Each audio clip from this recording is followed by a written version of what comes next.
Azerbaijan, Nagorno-Karabakh conflict continues, Iran warns of regional war. President Hassan Rouhani has called for a ceasefire as fighting between Iran's two neighbors continues. Iran warned that the ongoing fighting between its two neighbors, Azerbaijan and Armenia, could escalate into a wider regional war. Iranian President Hassan Rouhani said he hoped to restore stability in the region after several days of intense clashes over the disputed Nagorno-Karabakh region.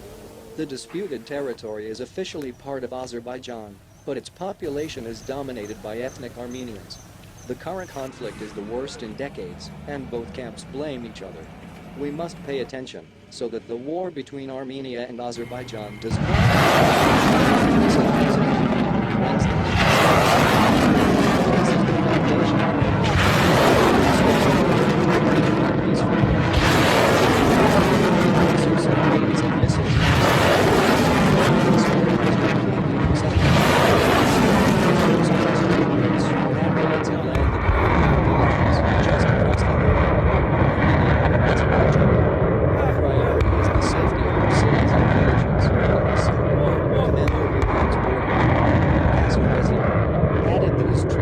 deployed in the necessary formation in anticipation of possible combat. Since the start of the conflict, a number of artillery shells and rockets have hit around the territory, he said, according to the TASS news agency.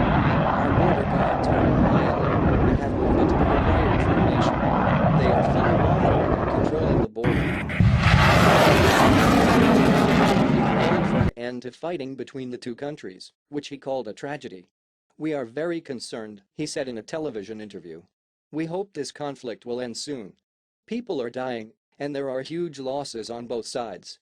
Putin also made a short phone call with Azerbaijan's president, Ilham Aliyev, on Wednesday, the Kremlin said.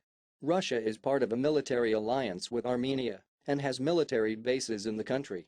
However, Russia also has close relations with the Azerbaijan government. The US, France, and Russia have jointly condemned the fighting in Nagorno-Karabakh and called for peace talks, but the conflict shows no signs of abating. Azerbaijan said Foreign Minister Ceyhun Bayramov will meet with international mediators in Geneva on Thursday, 0810.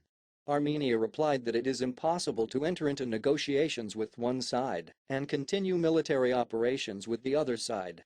The country also made clear that its foreign minister would not meet Bayramov in Geneva, but Armenian Foreign Minister Zohrabnat Sakinyan is scheduled to be in Moscow next week.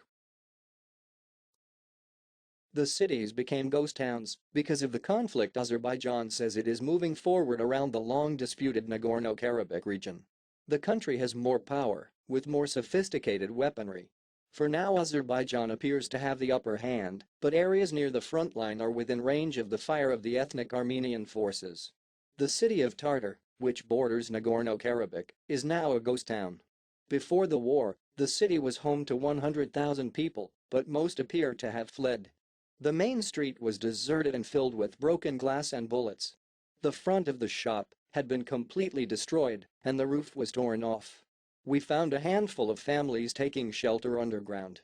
An elderly woman, whose son and daughter are fighting with the Azerbaijan forces on the front lines, told us that she is waiting for news of victory and will never leave. His 7-month-old grandson curled up in his arms and was not afraid to hear the sound of the explosion that emerged. He's used to it, he explained. What's the latest on the battlefield? The fighting has displaced half of Nagorno-Karabakh's 700,000 residents, the region's human rights ombudsman, Artak Beglarian, told AFP news agency.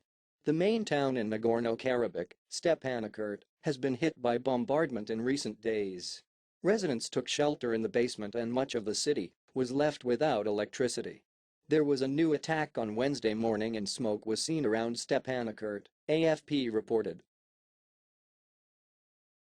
The town of Stepanakert was badly damaged. Meanwhile, Azerbaijan accused ethnic Armenian troops of carrying out shelling in urban areas and targeting civilian buildings.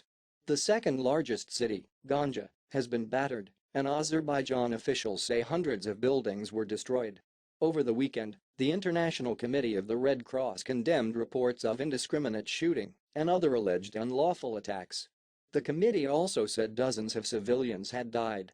More than 300 people have died since clashes began on 27 September. But there are fears the actual death toll could be much higher, as the victims' claims have not been independently verified. Nagorno Karabakh, a number of facts mountain area with an area of 4,400 km to it is inhabited by ethnic Armenians who are Christians and ethnic Turks are Muslims in the Soviet era. It became an autonomous region within the Republic of Azerbaijan internationally recognized as part of Azerbaijan. But the majority of the population is ethnic Armenian. Self-proclaimed authority is not recognized by EU countries. According to Armenia, an estimated 1 million people were displaced by the war during 1988 to 1994, and an estimated 30,000 died. Separatist forces seize additional territories in Azerbaijan. The deadlock over the fate of the disputed areas has occurred since the ceasefire in 1994. Turkey openly supports Azerbaijan. Russia has a military base in Armenia. The United States made the first high-level diplomatic effort to end fighting between Armenia and Azerbaijan at a meeting in Washington Friday. U.S. Secretary of State Mike Pompeo will hold separate meetings with foreign ministers of Azerbaijan and Armenia to end the nearly 4-week war over Nagorno-Karabakh. The move comes amid an estimated casualty toll announced by Russian President Vladimir Putin, who he calls nearly 5,000. The ceasefire attempts have so far failed. Azerbaijan claims to continue to carry out attacks to regain control of territory controlled by ethnic Armenians. Azerbaijan says it controls the region to the south bordering Iran. Armenia and Azerbaijan accuse each other of attacking residential areas amidst the conflict. Azerbaijan said last week Armenian missiles killed 13 civilians in Ganja, a town just off the front lines. Meanwhile, Armenia accuses Azerbaijan of bombing residential areas in the Nagorno-Karabakh capital, Stepanakert. The number Putin has cited in relation to casualties in nearly 4 weeks is far higher than the death toll both sides have reported. Putin said he spoke to